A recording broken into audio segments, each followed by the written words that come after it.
Hello! Welcome back to Forgetting Freud.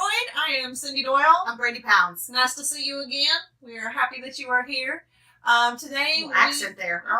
Well, you know, play like around. Gotta do something fun. Today we're going to talk about self-compassion. Love yourself. Love yourself. Hug giving to the heart.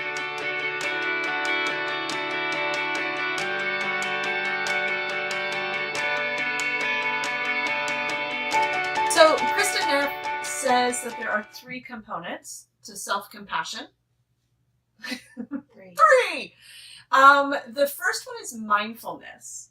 And so mindfulness doesn't involve like saying, oh, there's blinds on a window, and oh, you have pearl earrings on, and there's coffee in your mug. That's not mindfulness.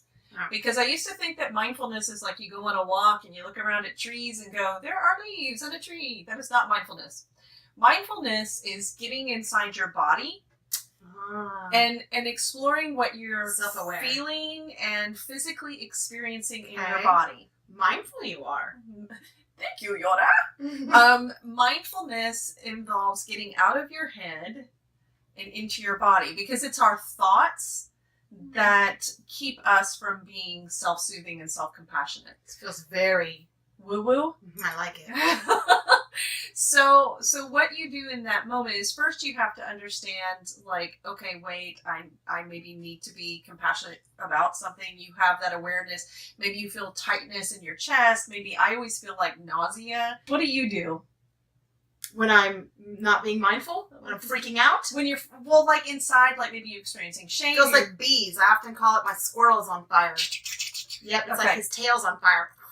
So the first thing is being mindful. So you're being mindful and you're being aware of what's going on inside your body. Okay, that's one. That's one. The second one is common humanity. And I always think this is a really kind of big concept. It took me a while to kind of understand common humanity. I use it as basic form in therapy a lot, actually. What do you say? I just talk about that you're not alone in what you're feeling. You're not the first person that's felt this way or gone through this, and you won't be the last.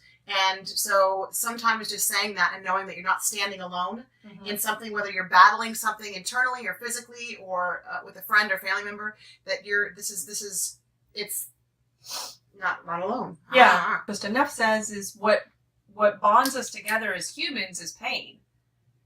So like we could talk about shoes. Sucks. But really, it's in our struggle. So true. Like the struggle is what bonds us together. So if you think about struggles that you've been through, while your struggles are not my struggles and your struggles are not our struggles. It's how we fell in love. It is. It is. It is.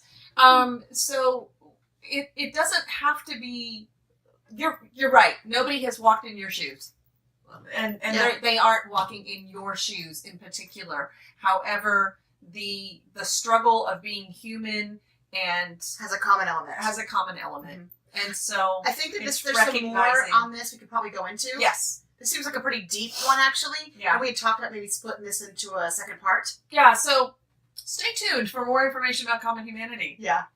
All right, so what else you got? So common humanity is the second one. And the third one is self-kindness. So like a mantra could go a million miles. Yes. So just being kind to yourself and your thoughts. A lot of times this involves recognizing that you have a squirrel. Yeah.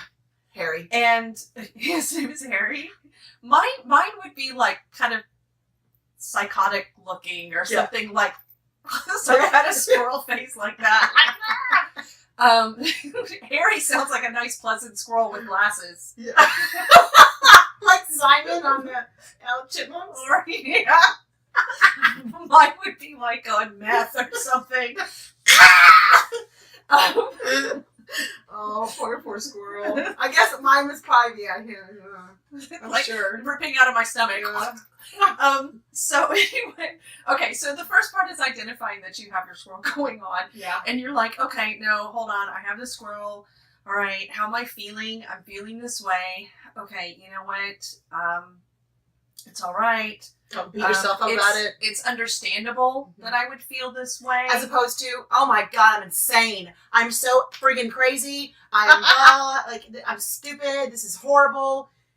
That's not being kind. Nobody else understands me. Common humanity. I'm alone. Yes, I'm alone. So okay, being kind to yourself and saying kind thoughts. Got it. Loving on yourself. It's so much easier said than done when you're in this place.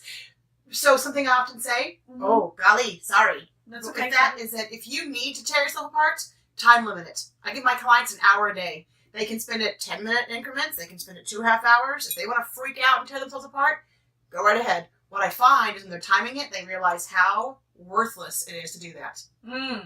Another part of self-kindness, because we are mammalian creatures, we... I like that. So mammalian meaning mammals, yes. Nurturing, mothering, that kind of thing. Babies, yes.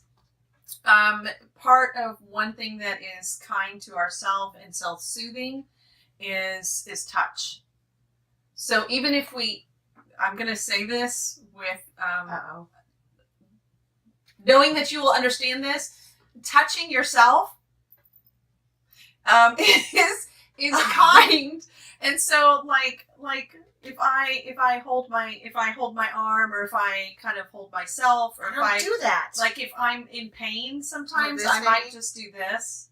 No, literally doing something to touch yourself. Wow. When I think about you. Oh, no. Mm-hmm. Wrong. I don't do this. That's why I was trying to be careful about saying it that way. Okay, all right. I can see that. But that's a way of having the mindfulness. It's like in the self-compassion, the self-kindness. A part of that is maybe touching yourself. Do what you got to do. I was scared about saying that. But I want to throw one thing in here before we cut this out too. Sure. Stop comparing yourself to others. I do that all the time. Mm-hmm. So I read something the other day that said, instead when you notice something you like in somebody, if you're like, wow, she's so patient. She's got such good boundaries. And instead of tearing yourself apart and saying, well, I wish I had that, maybe turn that into a goal for yourself. Yeah. You know, I want to be like that. I like that, as opposed to, I'm not like that and I suck. Yes. So comparing yourself to others is a little death trap. Yes. Yes, because you have a zest for life that I do not have. You get really excited about things, and I'm not saying I'm flat. I just have an internal, excitement. Yeah, which I'm always trying to pull out. Express. I'm like, show that methy squirrel. Introvertedness, but yes, but that's something that it's like, oh man, but I get that. Like, Brene Brown talks a lot about comparing yourself to others, and that's one of her big no-no things. Teddy Roosevelt, the comparison is the thief of happiness. Teddy. So there you go. That was probably a lot of information in a short time. I think that we could do another video on this. Yep. Yeah, we'll probably do that. So maybe next week, look for part 2. Okay. And if in the meantime, if you watch this and you want us to add something else, a third parter, if you will, then leave comments below. Yes. Yes. Subscribe. Like us on Facebook. Yes. Or well, I'll create a Facebook. We'll get around to that. But like the video, share with your friends, and we'll see you next time. Bye. See you later. Au revoir.